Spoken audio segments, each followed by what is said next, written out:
Patiesībā mana sajūta, skatoties to diskusiju, ir, teikšu, godīgi, zināma vilšanās. Jo man likās, ka mēs esam daudz vairāk Eiropā un esam daudz vairāk eiropieši. Šobrīd man liekas, ka tā diskusija notiek apmēram tā, ka tur ir vecās Eiropas valstis, ko tad mēs jau tur tādi maziņi, mēs jau tādi kaut kur tur, nezinu, neteikšu Eiropas nomalē, bet gandrīz tāda sajūta rodās. Jo man likās, ka mēs esam daļa no Eiropas. Un ka mēs nevis vienkārši ģeogrāfiski esam daļa no Eiropas, bet mēs cilvēciski esam sajutušies, ka mēs esam daļa no Eiropas. Un ja šobrīd bēgļu jautājums un bēgļu problēma nav tikai Latvijas problēma, mēs saprotam, ka tā ir globāla Eiropas problēma, tad tā ir mūsu problēma. Un ja tā ir mūsu problēma, tad mēs tā nevaram teikt, tad lai kāds tur bagātāks vai nezinu, lielāks par mums tiek ar viņu galā. Mēs esam ļoti netoleranti. Man ir viena atmiņa, personisks notikums kādu pusgadu atpakaļ, kad vienā no manām vizītēm Berklijā, kur es arī šeit kādu laiku pavadu Kalifornijas Universitātē Berklijā, tur ir tāda kafejnīca, kur uzturās profesori un studenti. Un man gadījās novērot šādu ainiņu. Blakus galdiņā, metru no manis sēdēja viens profesors un gāja pa ielu cilvēks, kuram nav kur dzīvot, ratiņos ar visu savu iedzīvi. Un šis cilvēks tam profesoram saka, klausies, kā tev ir dzīvot? Un profesors ļoti draudzīgi un tā iejūtīgi stāsta, ka redzi, tagad ir sliktāk, mums tur Kalifornijā arī grūti laiki, par 8% alga samazināt. Un tas vīrs, kas viņam uzjautāja, stāst viņam pretī. Viņš saka, tu zini, es arī esmu pamanījis, ka mums ir grūti laiki. Jo, redz, agrāk es tur miskastēs varēju atrast to un to, un tagad tas sortiments, ja tā var teikt, ir mainījies. Kāpēc es to stāstu? Man liekas, šeit ir tā saruna bija ļoti draudzīga, bez kaut kādas sajūtas, ka viens ir tur sociāli augstākā statusā, otrs zemākā. Tā tolerance ir vienkārši tāda uzrunājoši priekš manis un pārsteidzoši, un man būtu grūti iedomāties šobrīd tādu sarunu Rīgā. Un tad tālāk ir konsekvences par, mūsu dažādām tautībām, kas dzīvo Latvijā. Mēs runājam gan uzvaras piemineklim, kas ir katru gadu uzmanības centrā maija sākumā, kur vienmēr ir tas pats jautājums, cik mēs spējam dzīvot kopā dažādi domājoši, dažādas tautības, un cik nespējam.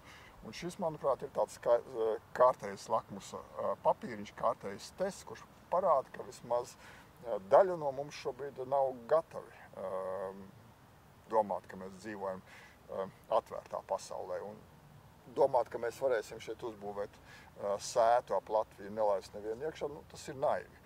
Eiropa ir atvērta, pasaule kļūst aizvien atvērtāka un citādi domājoši, citu reliģiju cilvēki šeit būs neatkarīgi no mums. Neatkarīgi, ko ministru kabinets lēms, neatkarīgi, ko parlaments par to domā, viņi būs šeit.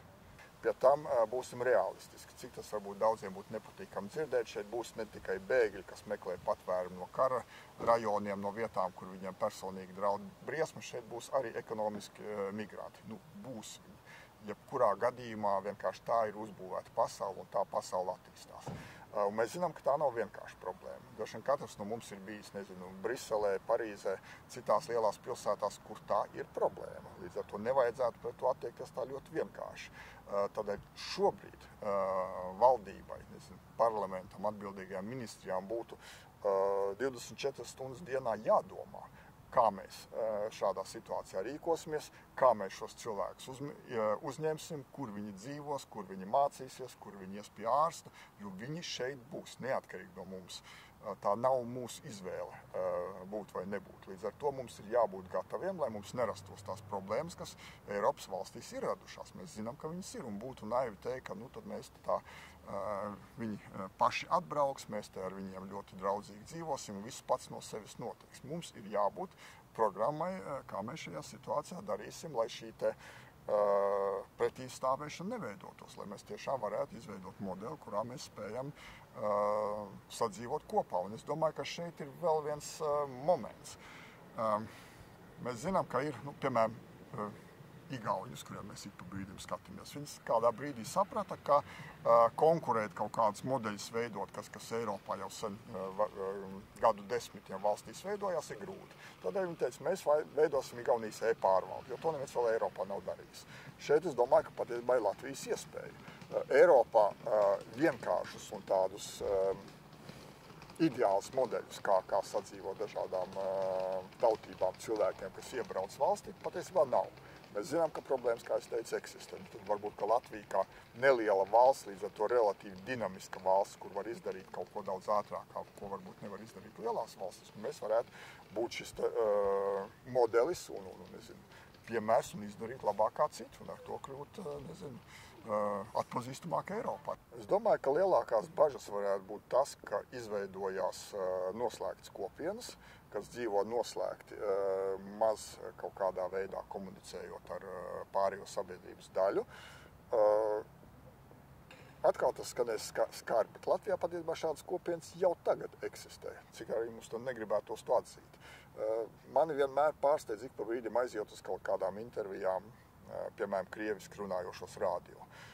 Un pēc jautājumiem, pēc tā, kas žurnālists satrauc, es saprotu, ka patiesībā mēs dzīvojam dažādās, mēs sakam, informatīvās telpās, es teiktu, vienkārši dažādās pasaulēs. Es ne īsti saprotu, ko no manis brīžiem grib dzirdēt, jo man liekas, ka vai liekas, ka tas jautājums ir sen izrunāts, vai no otras puses, vai brīžiem liekas, ka tad tas taču nav aktuāli. Redzu, ka cilvēkiem uzdod šos jautājumus, un tie, kas brīžiem zvana uz studiju, ka tas viņiem ir ļoti aktuāli. Tas ir absolūti dažādas pasaules. Un šeit bīstamākais ir tas, ka arī šeit var izveidoties šādas noslēgtas kopienas. Man pieminētās problēmas lielajās Eiropas pilsētās ir tieši tādēļ, ka šādas kopienas ir izveidojušās, ka viņas slikti komunicē pārējo sabiedrības daļu, neintegrējās pārējā sabiedrībā, un tas galīgi nav vienkārši jautājums. Un tad es teicu, ka Latvija kā maza valsts, kur to var izdarīt varbūt vienkāršāk, dinamiskāk, un mēs runājam patiesībā par ļoti nelielu cilvēku skaitu, ja mēs runājam par dažiem simtiem līdz 1000 cilvēku, kas varētu iebraukt, tas ir smieklīgi maz, ticiet man. Šobrīd Latvijā katru gadu iebrauc ap, daži tūkstoši ārzemju studentu no visas pasaules, no ļoti dažādām valstīm. Vai mēs jūtam, ka mums būtu kaut kādas problēmas, no tā nav. Bet šie studenti, kas iebrauc, protams, no vienas puses viņi ir atbraukuši mācīties, viņi ir motivēti, otrkārt viņi automātiski integrējās studiju vidē, jo viņiem nav kaut kāds atsevišķs kopienas. Tā kā šeit tas modelis kaut kādā veidā jau eksistē. Pamēģināsim varbūt to pārcelt lielākā mērogā. Tas atkal skan nedaudz tā ar patos un piepacelti, bet visi mēs esam cilvēki, un tie, kas atbraukuši, arī ir cilvēki. Un iespējams, ka kaut kādu lietu viņiem šobrīd ļoti pietrūkst.